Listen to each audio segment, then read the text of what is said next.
pessoal, tudo bem? Como é que vocês estão?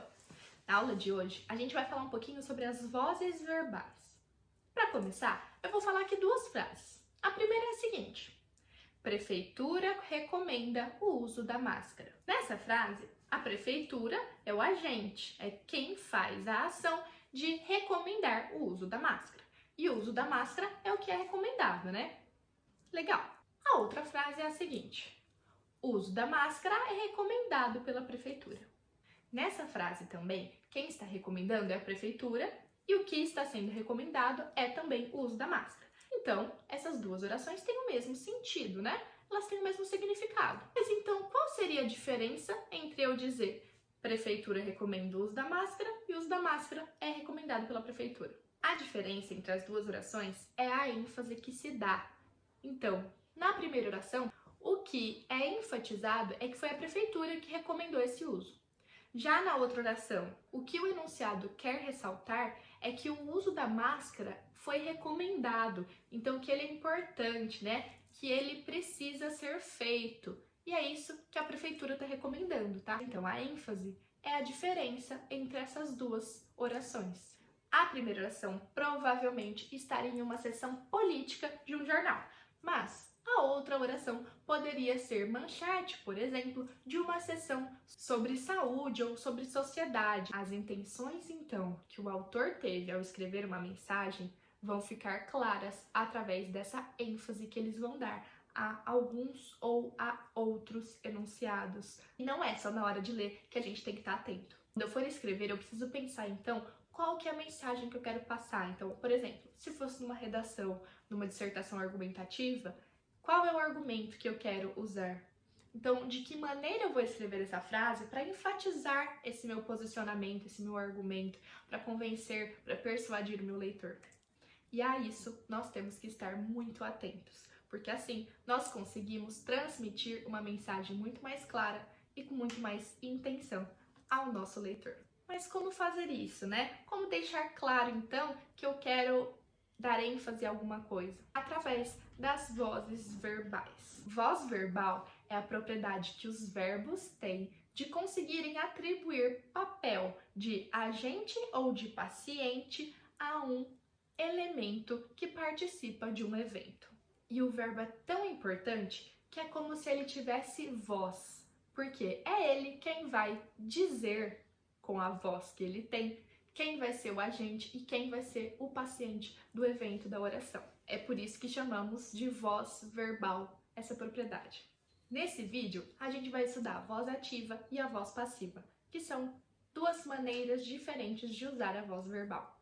A voz do verbo, que chamamos de voz ativa, é aquela que vai dar propriedade de agente da ação ao sujeito. Lá na música Liberdade Provisória, o eu lírico diz assim: eu segui minha vida até ela começar a seguir a dela. Vamos analisar essa primeira oração aí, eu segui minha vida. Nessa oração, nós temos um verbo, né? E é só um. Eu segui minha vida, o verbo é seguir. Esse verbo está deixando claro pra gente que quem seguiu, quem foi o agente desta ação, foi o sujeito, que aí na oração é eu. Eu segui. Isso nos mostra que essa oração está em voz ativa, porque o verbo dita que o sujeito é o agente da ação de seguir. Já a voz passiva vai ser aquela que vai atribuir ao sujeito da oração a propriedade de ser o paciente daquele evento. Lá na mesma música do Henrique e Juliano, nós temos também o seguinte trecho: só que fui eu quem terminou e quem foi largado não espera. Nesse trecho aí, nós temos uma oração que diz quem foi largado. Nessa oração, nós temos uma locução verbal, foi largado, né? Que é, então, considerado o verbo da oração e que vai ditar a propriedade do sujeito, se ele vai ser agente ou paciente. Nesse caso, foi largado demonstra pra gente que o sujeito é o paciente dessa ação, deste evento de ser largado. Não foi a mulher aí que quis terminar o namoro, foi ele.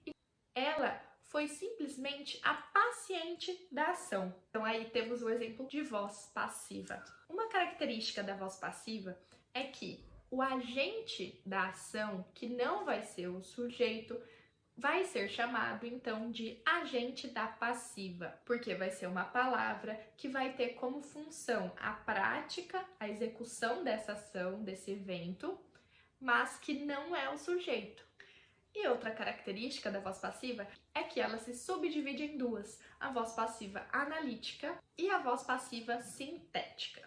A voz passiva analítica é sempre formada por uma locução verbal, em que temos um verbo auxiliar e um verbo principal. E esse verbo principal vai sempre estar no particípio. Como podemos observar nas seguintes orações: carteira foi encontrada, Anitta foi ovacionada pelo público, ex-BBB foi cancelado por assédio, animal é encontrado vivo, e assim vai. Já a voz passiva sintética não exige que haja um agente da passiva. E ela é formada através de um verbo transitivo, mais o pronome ser, mais um sujeito paciente. Por exemplo, fez-se uma mobilização pelo adiamento do Enem. Há um detalhe muito importante que a gente precisa saber. Apenas os verbos transitivos diretos é que permitem que haja uma voz passiva. Se fosse um verbo transitivo indireto, por exemplo, que eu gostaria de passar para a voz passiva, eu não conseguiria formar essa oração. Vamos pegar um verbo transitivo indireto, por exemplo, concordar. O verbo concordar, ele precisa de um complemento indireto, ou seja, um objeto indireto. Alguém concorda com alguma coisa, né? Eu poderia, então, na voz ativa, falar Bruna concorda com Amanda. Mas não daria para passar essa oração para a voz passiva. Amanda é concordada com Bruna. Não daria certo essa frase. Ela não acontece. Então, eu preciso saber que para transformar uma voz ativa em uma voz passiva, eu preciso que o verbo da oração seja um verbo transitivo direto. Caso contrário, eu não conseguirei transformar essa oração em voz passiva. E por hoje é só. Espero que vocês tenham entendido tudo sobre a voz passiva e a voz ativa. Vejo vocês no próximo vídeo. Tchau, tchau!